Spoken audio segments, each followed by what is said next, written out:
Angat Dam natutuyo na. Naglabas po ng opisyal na babala ang Pag-asa na posibleng kumaharap sa isang matinding krisis sa supply ng tubig ang buong Metro Manila sa susunod po na taon kung magpapatuloy ang pagbaba ng antas ng tubig sa Angat Dam. Ang balitang ito patungkol sa pagkatuyo ng ating pangunahing imbakan ng tubig ay isang malinaw po na paalala na ang mga bagay sa mundong ito ay may hangganan.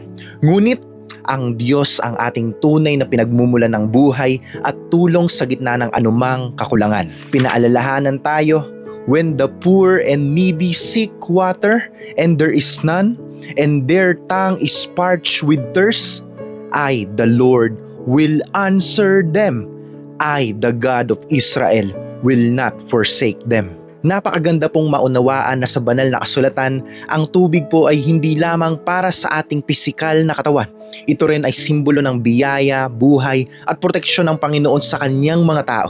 Kapag nakakarinig po tayo ng mga balita patungkol sa pagkatuyo ng mga dam at banta ng tagtuyot, natural lamang po na makaramdam tayo ng pag-aalala para sa ating pamilya at sa ating pang-araw-araw na pangangailangan. Ang paghahanda ng ating pisikal na supply ay mahalaga, pero mas mahalaga na panatilihin po nating matatag ang ating espiritual na pananalig sa Panginoon na nagmamay-ari ng lahat ng bagay sa mundo. Ipinapaalala po ng salita ng Diyos na kahit matuyo ang mga sapa o mabawasan ang mga imbakan ng tubig sa lupa, ang kanyang katapatan at pag-aalaga sa atin ay hinding-hindi mauubos. God is the ultimate provider of every single need we have at may kakayahan siya na magbigay ng kaginhawaan at paraan kahit sa mga panahong tila tuyong-tuyo ang ating paligid.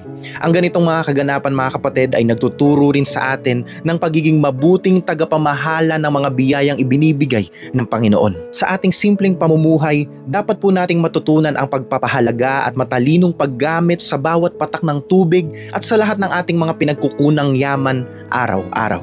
Kapag tayo po ay marunong magtipid, maging responsable at magmalasakit sa kapaligiran, ipinapakita natin ang ating paggalang sa Panginoon na nagkaloob po ng mga ito sa atin. Sa gitna po ng banta ng krisis o tagtuyot, huwag po nating hahayaang matuyo ang ating pananampalataya at pag-asa. God promises to refresh your soul and provide for your needs even in dry seasons. Magtiwala tayo, kapatid, na hawak ng Diyos ang ating bukas at patuloy niyang iingatan ang ating mga tahanan laban sa anumang pagsubok na ating kakaharapin. Sabay-sabay po natin ipagdasal ang ating bansa at ang ating mga pinuno upang magkaroon po ng tamang solusyon at kaalaman sa paghahanda sa mga darating na araw.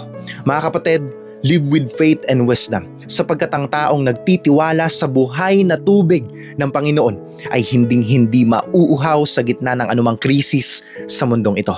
Amen.